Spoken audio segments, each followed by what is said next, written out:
Hi, today we're going to code a catcher game in Scratch. So what that means is that things are going to be falling from the sky and you will get points if you can catch them. We're also going to create something to fall from the sky that we want to avoid. Otherwise it's game over. So let's do that.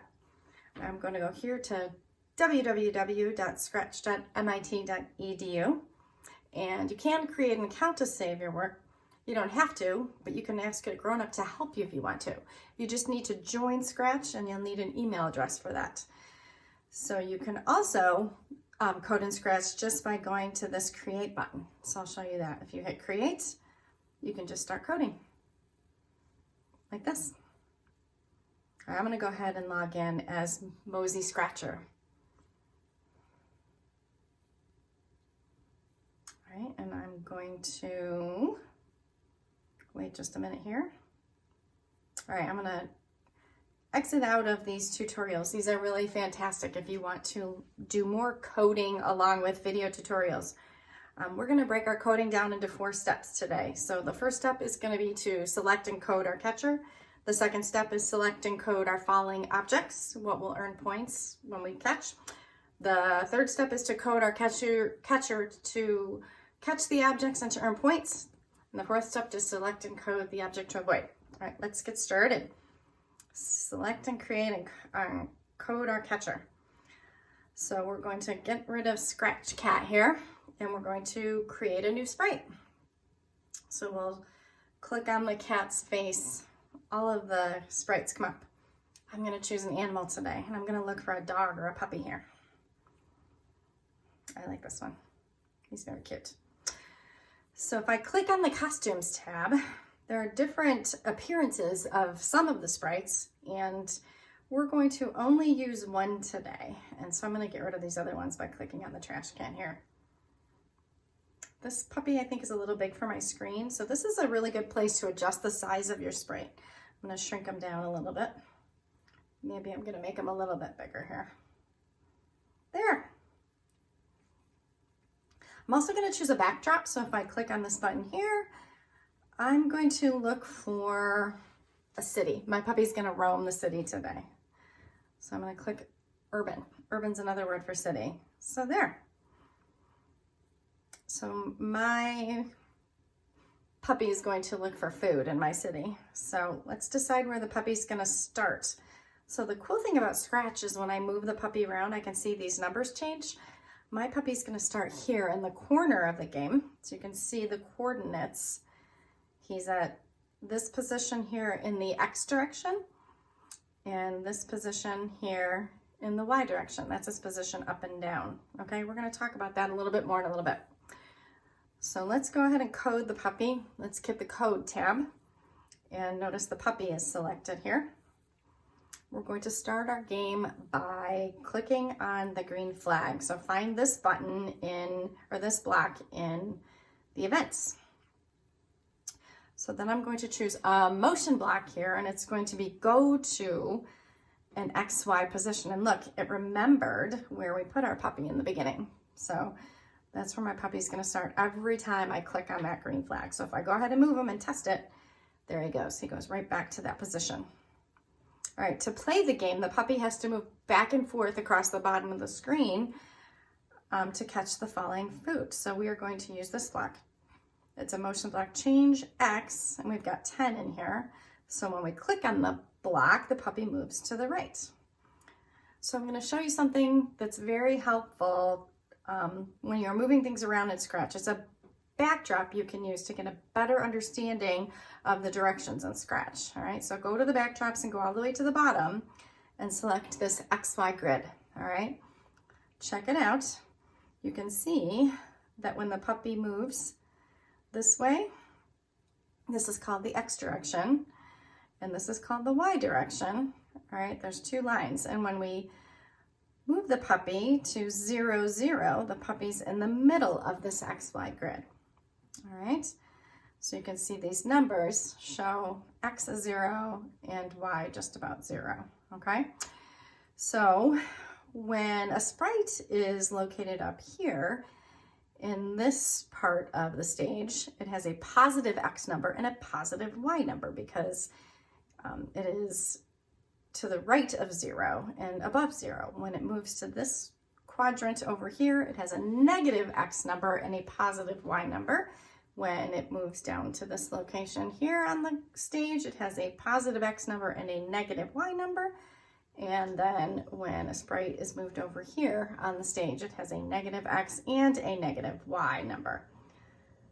So when we see the change of X number, we'll see that the sprite moves in the positive direction when we click on this block. If we want to go the other way, we can make this negative 10 and the sprite goes in that direction, okay? 10 little spaces, or they're called pixels in Scratch. So let's go ahead and make this 10, and we can click the flag and make him go back to the beginning. And let's go ahead and bring back our background for our game, okay? So that backdrop can be pulled up anytime you want to have a better understanding of where your sprites are on the stage. So we're going to click on the puppy and we're going to code the puppy to go back and forth when we click on the arrows. So we're going to use something called an if-then block. All right, so let's go to Control and we're going to find if-then blocks. The way an if-then blocks is if what is here in the block is true, then the sprite will do what we put in here in the block, and only if it is true, right? If the answer is yes to this if question. So in our game, if the right arrow is pressed, let's find that. It's in the sensing blocks. And we don't want it to happen if the space key is pressed, right? We want the right arrow key to be the button that is pressed that causes the puppy to move by 10 spaces. So if we hit the right arrow key, what happens? Nothing happens. So why is that? So it's because the code is run once. And so it asks the question, is the right arrow pressed? I was not pressing the right arrow, so the puppy doesn't move.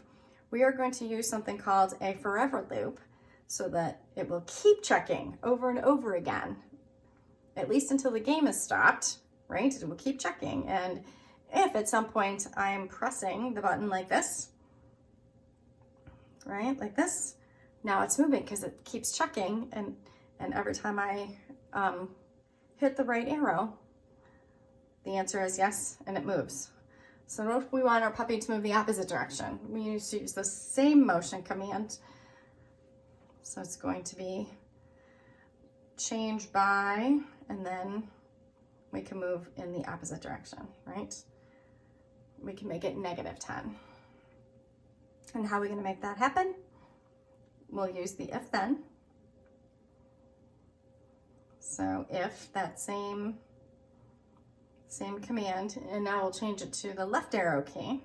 If the left arrow key is pressed, then change by negative, right? Negative 10. So we'll put that back in our forever loop. So it's constantly checking. Start the game, and look, we've just coded our puppy to move back and forth. All right. So now let's go to step 2. We're going to select and code our falling objects in our game. So let's go back to sprites and choose something fun for I'm going to choose something for my puppy to catch. So I'm going to go to food. Tacos or donuts or cake. I'm going to choose tacos. All right, this is kind of a big taco. So I'm going to go back to this place where I can reduce the size of my taco. That looks maybe a little small. Or a little big, I mean, we'll make it a little smaller. All right, so what do we want to happen now? At the beginning of the game, we want the taco to start way up at the top here, right? So we want it to fall then, right? So that's going to go in the negative direction, right? We're going to use a start flag to start the game, right? And so when the game is started, we want the taco to go to We kind of understand this already. We want it to go to an XY position. We want the Y position always to be way up at the top, right? So if we go back and look at our stage, let's bring back the backdrop so we can look at those numbers again. Again, I said understanding position is kind of important. So if we look at it, we want Y to always be 180, right? Y will always be 180. How about X? X can be anything, right? It can be anything on that stage. So if we go back to the go to commands, we can have the computer pick the X position. And we're going to go to the green blocks. They're called operators. And we're going to choose, pick a random number, right? And random means any number the computer will choose. And then we remember that the stage goes from negative 240 to positive 240. So did you ever play that game? I'm thinking of a number from 0 to 10. Can you guess what it is? It's kind of like that. We're giving the computer that upper and lower number to choose. All right, so Y is going to be at the top. X is going to be a random number. So let's go ahead and check. All right, when we keep clicking that flag, what happens? The taco is going to random positions in the X direction and always at Y. All right, let's choose our backdrop again. We'll get rid of the coordinates and bring our city back. All right, now we want the object to fall. How do we do that? All right, we're going to, again, need to understand position. We want it to continually go down, right? Let's look at the code. Let's look at the code. We need a go to. we need a change by. We're going to change the Y position this time, and we're going to change by -10, right? We're going down. So when we do that, when we click it, it goes down, down, down, down, down. What happens when it gets to the bottom? It gets stuck. So what do we want it to do? I think we want it to go back to the top, right? We want it to go back to the top so we have another chance to catch it. So we're going to use the if-then block. We kind of know how to do this. We're going to use the forever loop because it's going to keep going down by 10 until it gets to the bottom, right? So we're going to use something called an operator to help us figure out if the taco is all the way at the bottom. So if the Y position, let's find that, that's in the blue blocks. If the Y position is less than, we'll say -170. Okay, if we make it too low, the sprite might get stuck. So what do we want to happen? We want it to do this. We're going to right mouse click and duplicate. And so we know that it will now do the same thing. It will go to the top to a random X position. All right. So that looks pretty good. That looks pretty good. However, now we need to code the puppy to catch the taco because we don't want the tacos to keep going through the puppy's body, right? So the puppy isn't going to actually catch the tacos. It doesn't have arms, but we are going to have the taco, when it touches the puppy, it will stop and go back to the top. So we're going to use the if-then command again. So if it touches the puppy, we want it to start over so we have another chance to catch it. So let's check that condition. Another chance to use the if-then block. If, we will use this sensing block. If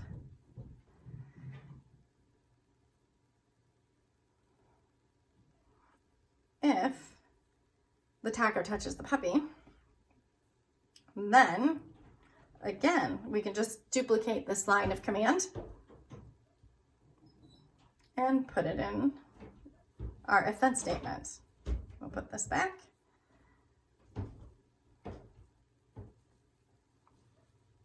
All right. Again, we want this same thing checked.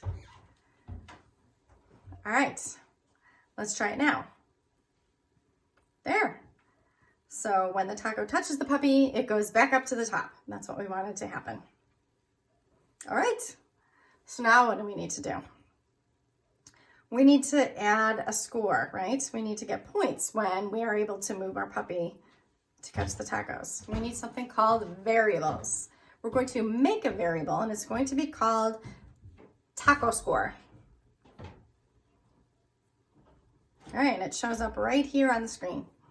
What we want to happen is that when the taco touches the puppy or the puppy catches the taco, we want the variable to increase by 1, right? We want to get points, 1 point per taco. So we're going to change taco score by 1, and then we'll put it in here. All right, let's try it again. There. We're earning points. Excellent. All right. Now, if we stop the game and we start it again, what happens? There's a problem. We're starting at 5, so we need to do something about that. We need to, in our variables, set the variable to 0 when the game starts, all right? And make sure you choose the right variable, all right? We need to change taco score, right? There. All right, now we're going to go ahead and select the object to avoid in our game. All right, we're gonna go ahead. I'm gonna show you a fun trick to change a sprite if it's not exactly what you're looking for, because I want a spider and I don't see a spider in the sprites on Scratch. So I'm gonna choose this ladybug. It kind of looks like a spider. I'm gonna change it to look more like a spider. So again, I'm gonna change the size a little bit. I don't want it to eat my puppy. All right, I'm going to go to the costume tab. I want my spider to be black. So I'm going to go to this color block here and I'm gonna play with these sliders until I see the color that I want. So I want black. That looks pretty good. Then I'm going to click on this bucket and I'm going to dump my color into the different parts of my spider. So it fills in that color. All right.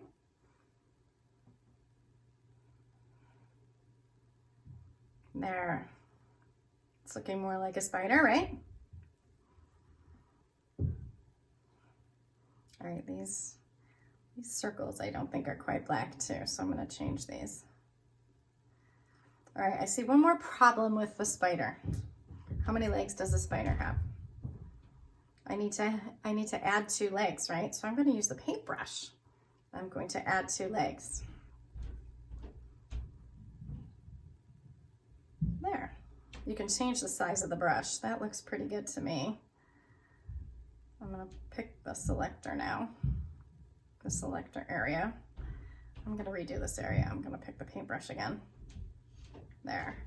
I'm gonna maybe add a little bit to this leg too, so they're the same size. All right, cute. All right, that's going to be my spider. I'm gonna get rid of that second ladybug.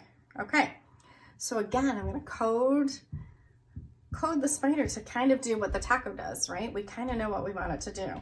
So we're going to go over to the taco code and I'm going to show you something really helpful in Scratch to copy code from one sprite to another. So it's called the backpack. You can drag it into this area on the bottom.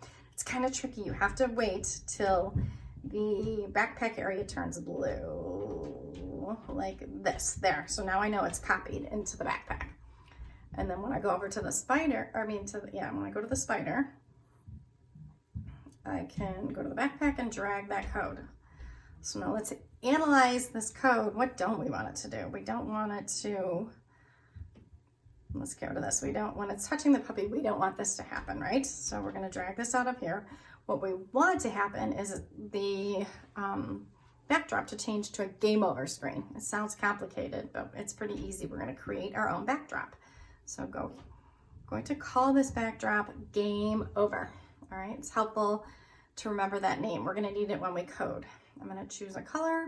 I'm going to look for a yellow backdrop here. There. Okay. I'm going to make a big rectangle that covers the stage area. You can kind of see what it looks like over here. I'm going to choose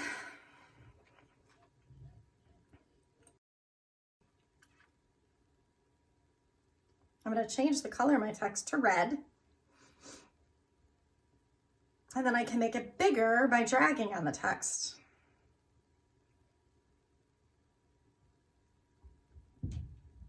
Like this.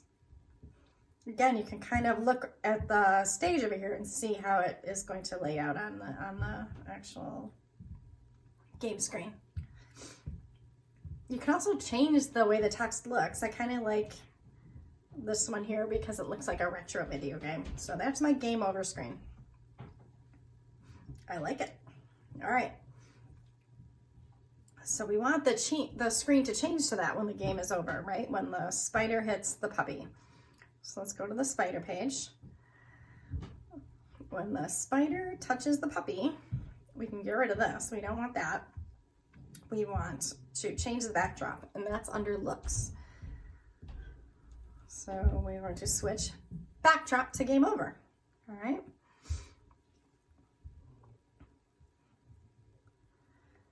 There. We have one problem. Once the game over screen appears, there's nothing to change it back to the original backdrop of our game, right? So we have to go ahead and reset. So we're going to insert this in our code that says switch the backdrop to urban when we restart the game, right?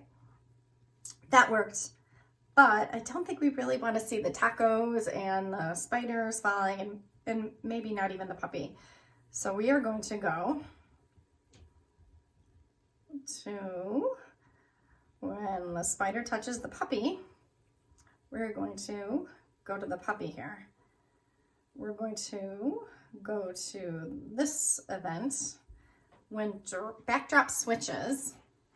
So when backdrop switches to the game over backdrop, we are going to hide this sprite, which is the puppy. That's the sprite we're on. All right. Let's do the same thing for taco. Go to the taco sprites, use that same event. When backdrop switches to game over, hide the taco.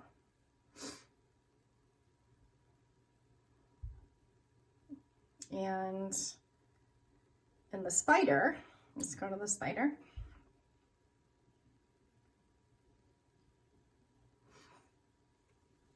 When we go to the spider, it's a little bit different. We can just insert hide into our if command, right? If the spider touches the puppy, hide the spider. All right, now what's the problem? We started our game, but now we need to show our sprites again. We hid them, but there's nothing to reset them to showing again. So we're going to show them at the beginning of the game. We'll do it for each sprite. For the puppy, for the taco, we use this show block.